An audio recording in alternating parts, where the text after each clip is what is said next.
There's a moment in every institutional crisis where the people running the institution realize the story has gotten bigger than they can manage. The WNBA hit that moment and then kept going right past it. Because here's something that should stop you cold. Australian media is now covering this. Not American sports media, not even political commentators, not even just Fox News. Reporters on the other side of the planet are filing stories about what is happening to Caitlin Clark inside a professional basketball league that can't seem to figure out how to protect its own most valuable player. That is not a normal development. That is the kind of development that tells you something has gone deeply, structurally wrong, and that the people responsible for fixing it have been too slow, too quiet, and too comfortable with inadequate responses for way too long. This is the story of how the WNBA turned a manageable situation into an international crisis, one missed whistle and one insufficient suspension at a time. There have been flashpoints before.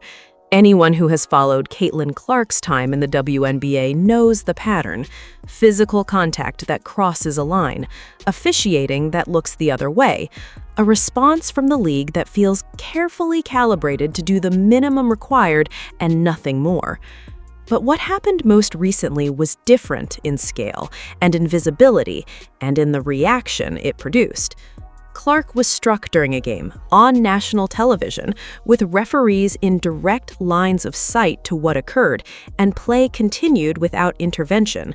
No whistle, no stoppage, no immediate consequence from the officials whose entire job is to prevent exactly that kind of conduct from happening on a professional court.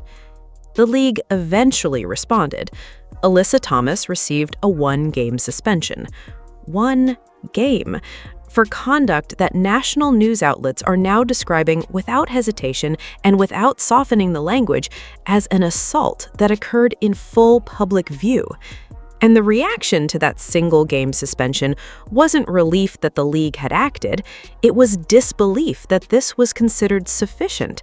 Sophie Cunningham, Clark's teammate on the Indiana Fever, went viral almost immediately, pointing directly at the player responsible and making clear, in real time and on camera, that she had seen exactly what happened and was not going to pretend otherwise. Her message was simple, and it landed hard. This happens every single game, and the league and the refs do absolutely nothing about it. That moment, Cunningham pointing, the crowd reacting, the clips spreading across every platform within hours, became the visual that defined this particular chapter of the story. It wasn't just a basketball play. It was a player publicly and unmistakably calling out an institution for failing to do its job.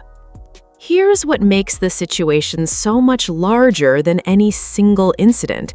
This is not a story about one bad foul or one referee missing one call. This is a story about a pattern, documented, repeated, and increasingly difficult for even the league's defenders to explain away. When you let a pattern develop without addressing it with consequences serious enough to actually change behavior, you are not managing the situation, you are building toward a breaking point. And the breaking point, when it came, didn't stay inside the boundaries of sports media. It went everywhere. There is a very specific kind of institutional alarm that goes off when a story crosses certain lines. When it moves from sports media to general news coverage, that's one line. When it moves from left-leaning outlets to right-leaning outlets simultaneously, that's another line. When it moves from domestic coverage to international coverage, that's the line that tells you the situation has become something qualitatively different from what it was before. This story crossed all three of those lines. Fox News picked it up, major national outlets that have no particular investment in WNBA politics covered it as a straightforward news story about a professional athlete being subjected to physical conduct without consequence. And then came Australia. International reporters filing stories about what is happening to Caitlin Clark, framing it not as a basketball dispute, not as a locker room conflict between competitors, but as an American professional institution failing to protect one of its own athletes in full public view. That framing matters enormously because once international media starts covering a domestic institutional failure through that lens, the story is no longer just about the sport. It becomes a story about standards, about accountability, about whether American professional sports governance means anything at all when it's tested. And it lands at a particularly uncomfortable moment because the United States is currently in an anniversary year. 250 years as a nation, and the image being broadcast internationally is one of a league allowing its most visible American athlete to be physically targeted on national television without meaningful consequence. That is not the image any American institution wants projected to the world right now, but that is the image the WNBA produced through years of inadequate responses to a pattern it had every opportunity to address, and chose, repeatedly, not to. If there is one development in this story that signals how dramatically the landscape has shifted, it is this.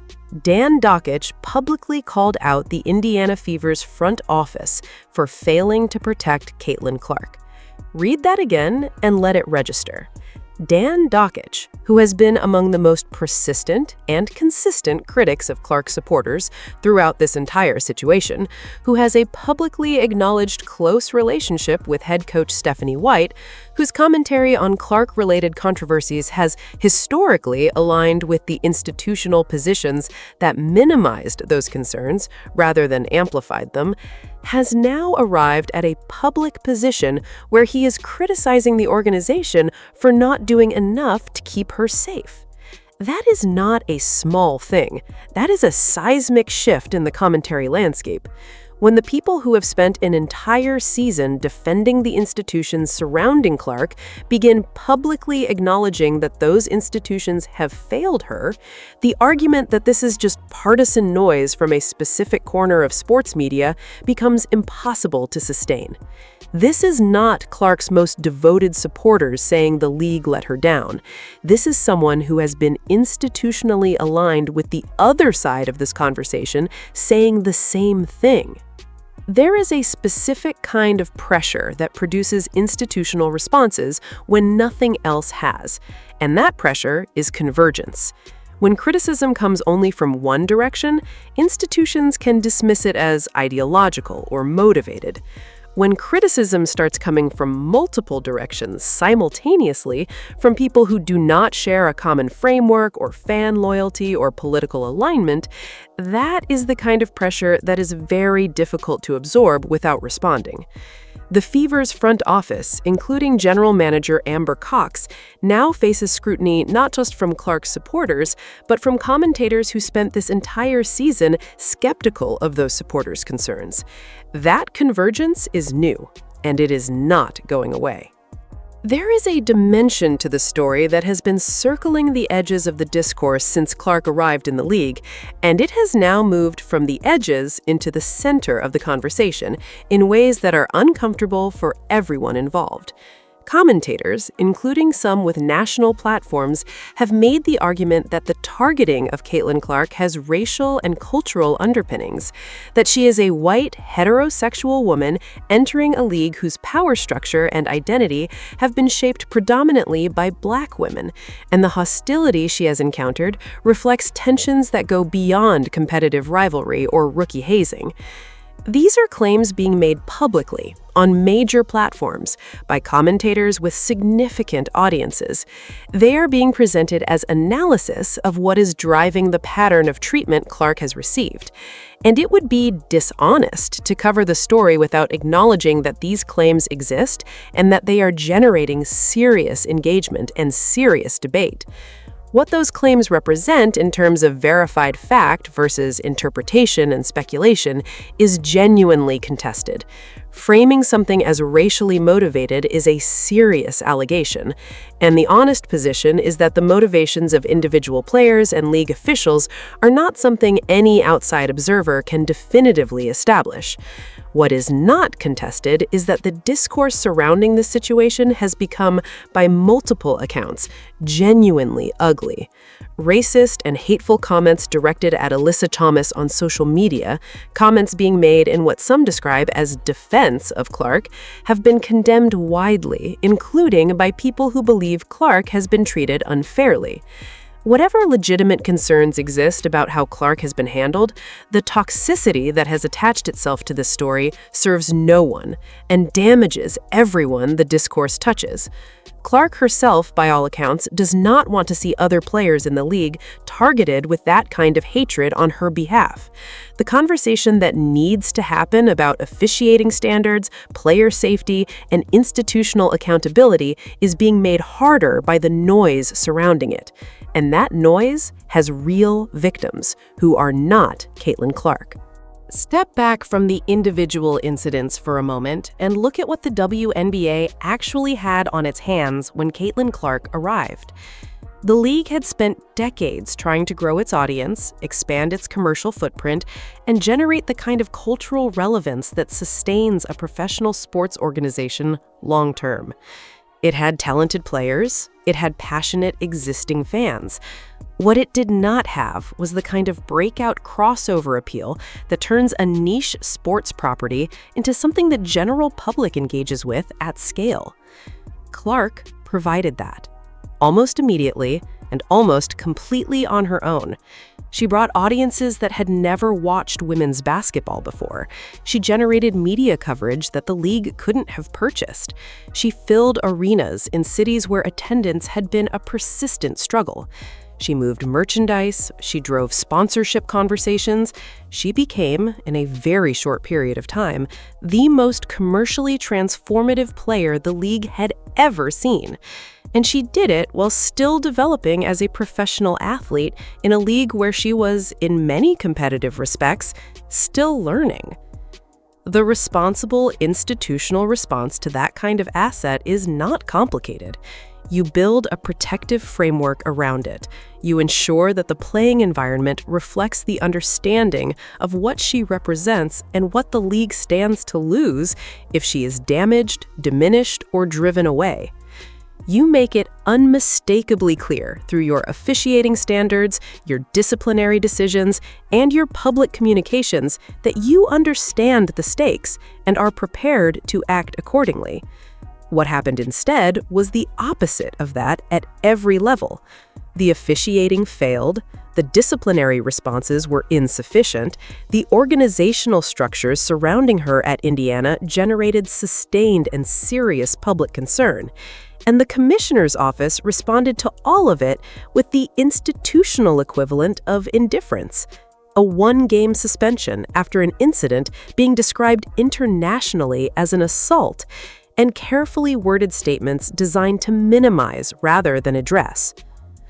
The WNBA had the most valuable player in its history land in its lap and responded by failing to protect her at every institutional level simultaneously. That is not bad luck. That is a series of choices, each one made deliberately, each one calibrated to do the minimum, each one compounding the ones that came before it. Here is where things stand right now, stated as clearly and directly as possible. The story has not contracted. It has expanded.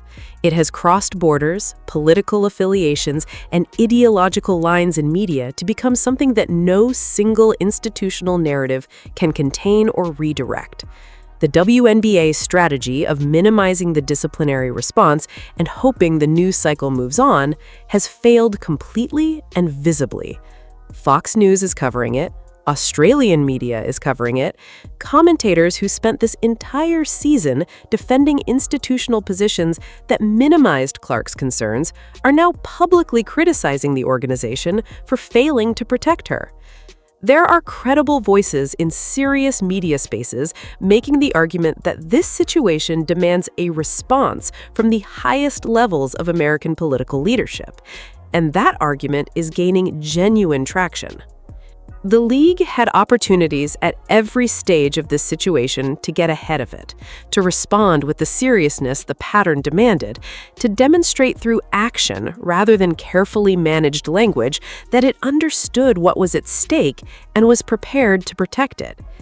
Every one of those opportunities passed. What remains now is a narrowing window and a league that, based on everything it has done so far, does not appear to fully understand how fast that window is closing. What is actually required here is not mysterious or complicated. A formal and public review of the officiating failures surrounding this incident, a clear and enforced standard for protecting players from physical targeting with consequences genuinely proportionate to the conduct, an honest examination of the organizational structures surrounding Clark at Indiana for whether they reflect the league's stated commitments to her success and safety. Anything less than that level of response is another installment in the same pattern of institutional inadequacy that produced this crisis. And another installment is something this league cannot afford, because the audience watching right now is not just the existing fan base. It is millions of new observers who came to the sport because of Caitlin Clark and are now forming first impressions about whether this institution deserves their attention and their trust.